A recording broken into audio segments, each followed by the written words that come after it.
নমস্কাৰ, আপোনালোকে চাই আছে অসম বিধানসভা লাইভ আৰু মোৰ সৈতে উপস্থিত আছে ৰঙানদী সমষ্টিৰ নৱনিৰ্বাচিত বিধায়ক ঋষিৰাজ হাজৰিকা।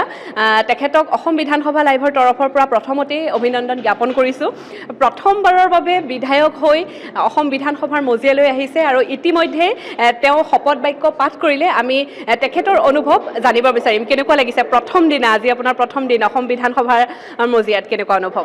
আমাৰ কাৰণে এইটো এটা ঐতিহাসিক দিন, যিহেতু ৰঙানদী বিধানসভা সমষ্টি পুনৰ নিৰ্ধাৰণৰ পাছত এটা নৱগঠিত বিধানসভা আছিল আৰু এই বিধানসভা সমষ্টিৰ আমি প্ৰথমজন বিধায়ক হিচাপে ৰঙানদীবাসী ৰাইজে মোক দিছপুৰলৈকে পঠিয়াইছে।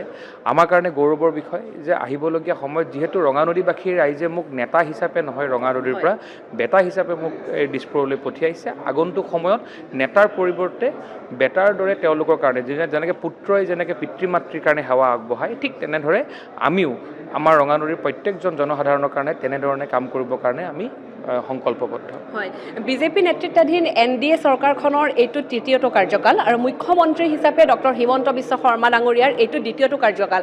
আৰু মুখ্যমন্ত্ৰী ডক্টৰ হিমন্ত বিশ্ব শৰ্মাৰ দৰে এগৰাকী বলিষ্ঠ কৰ্মদক্ষ মুখ্যমন্ত্ৰীৰ নেতৃত্বত আপোনালোকে কাম কৰিবলৈ সুবিধা পাব। নেতৃত্বত আপোনালোকে এতিয়া কাম কৰিব, কি ক'ব মুখ্যমন্ত্ৰী ডক্টৰ হিমন্ত বিশ্ব শৰ্মাৰ এই কৰ্মদক্ষতাৰ ওপৰত? মানে আমাৰ কাৰণে গৌৰৱৰ বিষয় যে ডক্টৰ হিমন্ত বিশ্ব শৰ্মাৰ দৰে সৰ্বকালৰ সৰ্বশ্ৰেষ্ঠ মুখ্যমন্ত্ৰী, তেওঁৰ নেতৃত্বৰ বিধানসভাৰ এজন সদস্য হিচাপে আমি আহিব পৰাটো আমাৰ কাৰণে গৌৰৱৰ বিষয়। আৰু অসমৰ যোৱা সময়ছোৱাত ডক্টৰ হিমন্ত বিশ্ব শৰ্মা ডাঙৰীয়াৰ নেতৃত্বৰ চৰকাৰখনে যি উন্নয়নৰ যি অনিৰুদ্ধ যাত্ৰা আৰম্ভ কৰিছিল, মই ভাবোঁ এই 5টা বছৰ ডক্টৰ হিমন্ত বিশ্ব শৰ্মা ডাঙৰীয়াই সেই যাত্ৰাক আৰু অধিক তীব্ৰতৰ কৰি আমাৰ হিন্দু সনাতনী সভ্যতাক বিশ্বাস কৰা, শ্ৰীমন্ত শংকৰদেৱ গুৰুজনাক বিশ্বাস কৰা প্ৰত্যেকটো চিন্তা চৰ্চা আগুৱাই নি আহিবলগীয়া সময়ত অসম আৰু অসমীয়াৰ অস্তিত্ব সুৰক্ষাৰ কাৰণে এইখন চৰকাৰে কাম কৰিব বুলি আমাৰ বিশ্বাস আছে। প্ৰথমবাৰ যিহেতু বিধায়ক হৈ আহিছে, আপোনাৰ এইটো সপোনৰ সমষ্টি বুলিয়ে মই কৈছোঁ, ৰঙানদী সমষ্টি।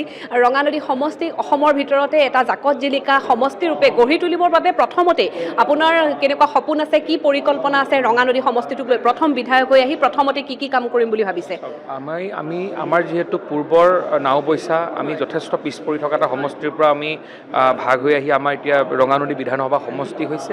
আমাৰ ৰাস্তা ঘাটকে মাথাউৰিকে আৰম্ভ কৰি বিভিন্ন সমস্যাৰ লগে লগে আটাইতকৈ ডাঙৰ সমস্যাটো হৈছে নিবনুৱা সমস্যা সমাধান। তো আমি ভাবোঁ যে ডক্টৰ হিমন্ত বিশ্ব শৰ্মা ডাঙৰীয়া মুখ্যমন্ত্ৰী হোৱাৰ লগে লগে ৰাস্তা ঘাট দলং পথ এইবোৰ নিৰ্মাণ হ'বই। আৰু মই ভাবোঁ যে অহা 5 বছৰত আমি ৰাস্তা ঘাটৰ লগে লগে আমাৰ যুৱ প্ৰজন্মক যাতে কৰ্মমুখী কৰি আহিবলগীয়া সময়ত যাতে আমাৰ যুৱকসকলে যাতে নিজৰ অঞ্চলত নিজৰ গাঁৱত থাকি যাতে কৰ্মসংস্থাপিত হৈ তেওঁলোকে নিজৰ পিতৃ মাতৃক সেৱা জনাই অসম ভূমি সেৱাৰ কাৰণে কাম কৰিব পাৰে, তাৰ কাৰণে আমি কাম কৰিবৰ কাৰণে কিছু পৰিকল্পনা হাতত লৈছোঁ। আজি প্ৰথম দিন।